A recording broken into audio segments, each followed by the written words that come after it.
Salut la famille, je m'appelle LKBA. Je suis pas content, je suis triste.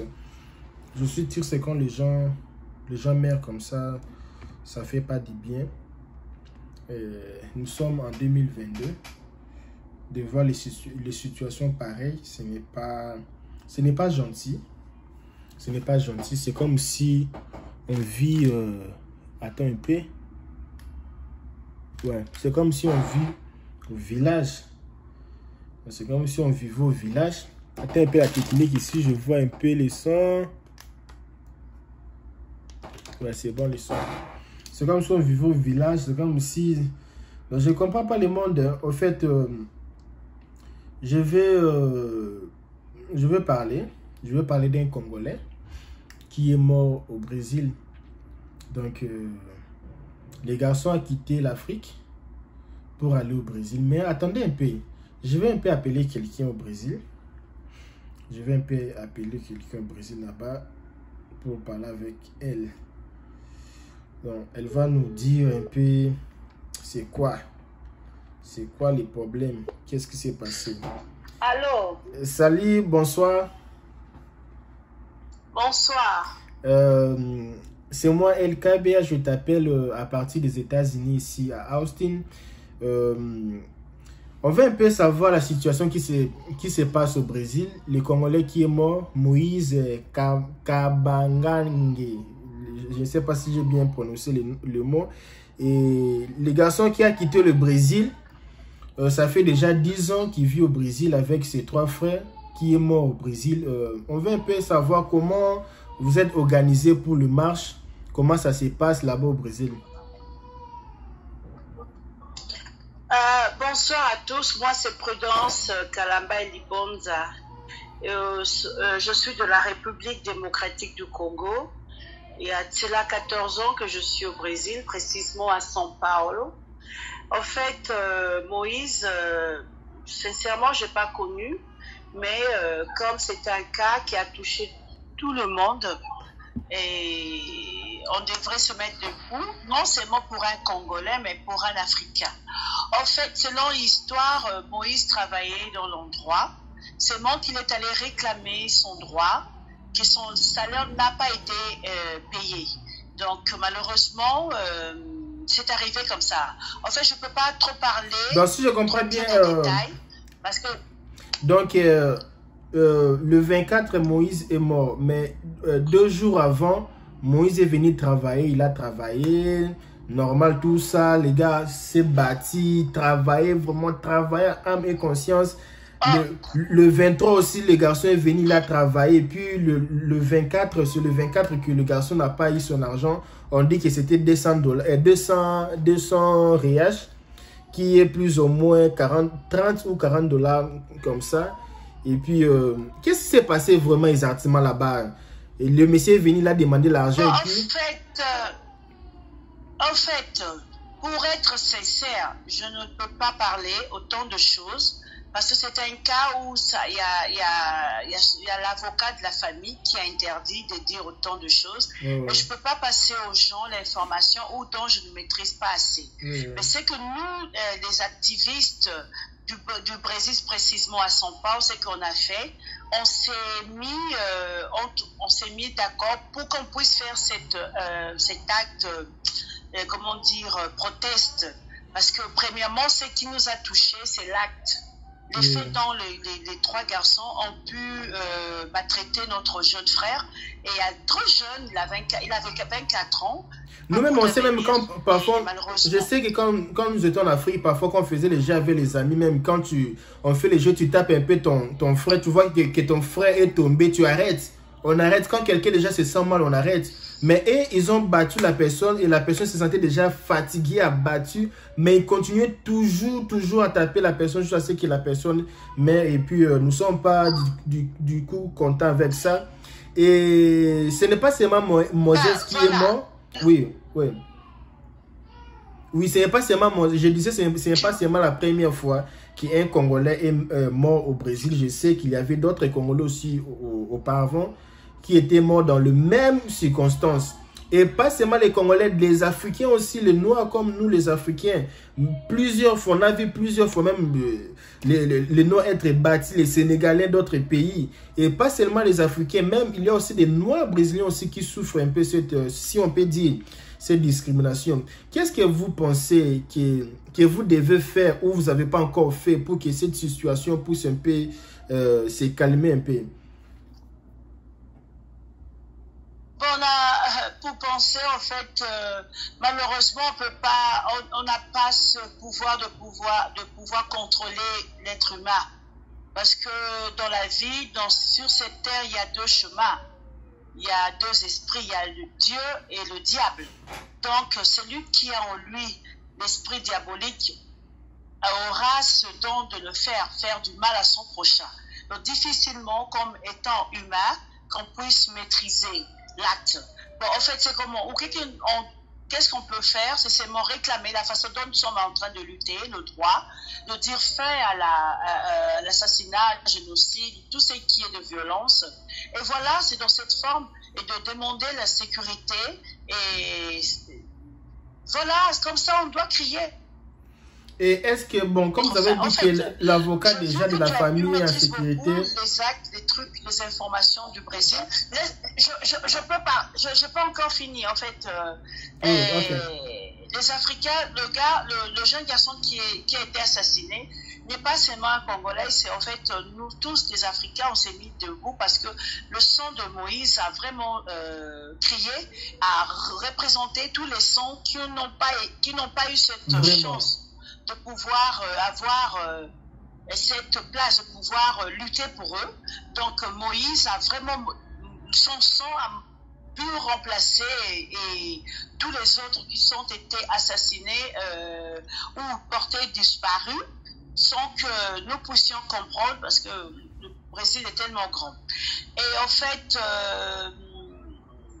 l'acte de Moïse être abattu, ça démontrer comment est-ce que les Noirs ou Africains est vraiment mal vu par certaines. On dira, on ne peut pas généraliser le Brésil parce que certainement nous avons des personnes, des Brésiliens qui nous entourent aussi, qui nous aiment et parlons de qui nous entourent. Ils étaient avec nous aujourd'hui à la marche qu'on a fait à São Paulo, à Rio de Janeiro et à d'autres villes de Brésil. Donc ça veut dire qu'il y a aussi de bons gens, c'est qu'on dit en portugais, gente boa.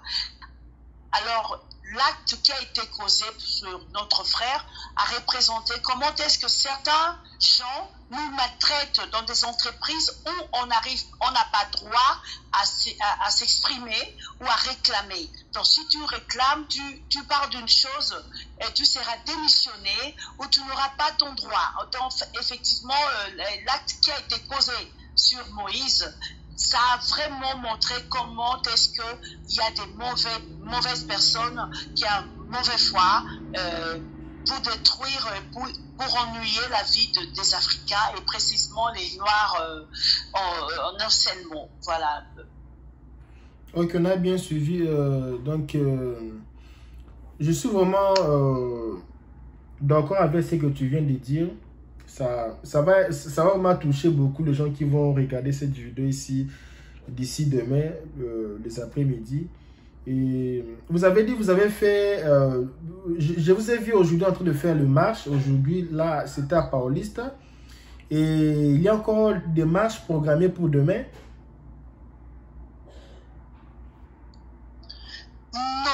Non, ce qu'on a fait aujourd'hui, ça a été pour aujourd'hui. Pourquoi on a mis aujourd'hui à São Paulo? Parce qu'on a bien voulu, nous les gens de l'organisation à partir de São Paulo, depuis São Paulo, on a bien voulu respecter la date de Rio. Comme Rio s'est mis debout pour faire l'acte le samedi, et nous aussi on a suggéré de le faire le samedi pour que cela puisse être bien vu. C'est comme lorsque le Brésil s'arrête pour lutter leurs droits, ils s'organisent Brésil entier, même heure, même date, même jour. Donc c'est là que cette idéologie a été faite. Donc on a pu penser le faire le même jour, même heure, pour être en contact de cela, ça a donné, pour montrer encore l'ampleur. Et c'est pas une chose facile pour nous le faire, mais on devrait le faire on doit crier. Parce que ce qui est arrivé à Moïse pourrait arriver à une famille d'autres aussi, tu vois, à n'importe quelle famille. Donc on devrait dire non et crier vraiment. Et sinon, malheureusement, nous, le noir, on doit toujours crier pour vivre. C'est comme si nous vivons encore, entre parenthèses, période de l'esclavage. C'est vraiment dur, c'est triste, mais c'est triste de voir ça. Donc on doit crier pour dire aux gens, laissez-nous vivre. C'est pas juste, voyez? Oui, je comprends. Et qu'est-ce qu'on peut attendre de ces marches que vous avez fait à Rio et à São Paulo? Est-ce que l'État brésilien va agir? Est-ce qu'ils sont en train aussi d'agir déjà? En fait, l'État brésilien ne va pas agir, mais l'État brésilien a déjà agi. Ils sont en train d'agir parce que vraiment, c'est une chose qui n'a pas touché que São Paulo et Rio. Ça a touché vraiment même le sommet. Même l'ex-président Lula parlait de ça. Plusieurs autorités ont parlé de ça. Il n'y a pas que Brésil, il y a aussi l'extérieur, l'Europe, les États-Unis a parlé de ça. Vraiment, l'histoire de Moïse a été vue comme l'histoire de George là aux États-Unis. Donc, le monde a parlé, le monde a bougé. Même à la République démocratique du Congo, il y a une émission là qui vient passer, je ne sais pas, tu peux m'aider.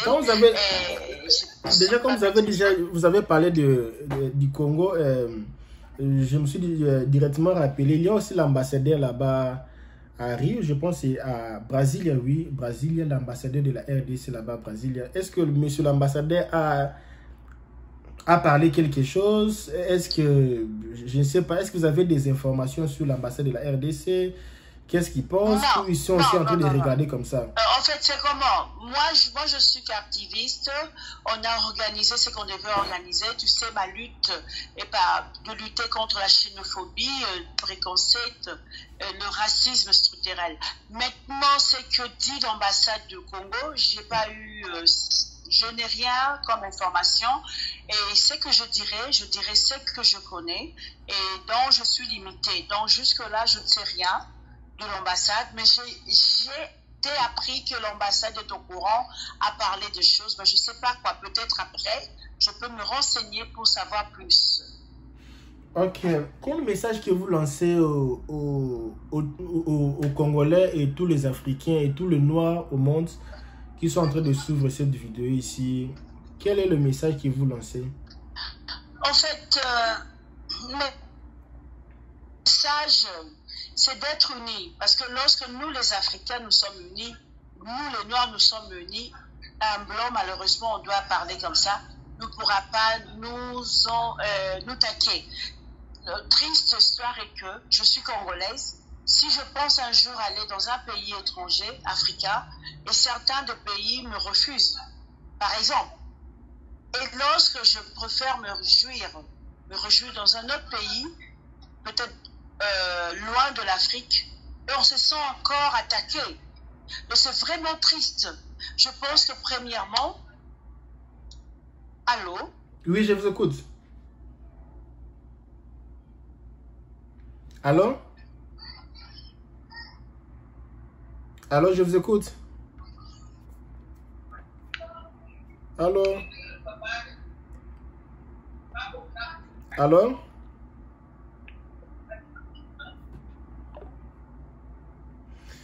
Ben, donc c'était un peu ça, c'était Prudence Kalamba à partir du Brésil qui parlait de l'histoire de jeunes.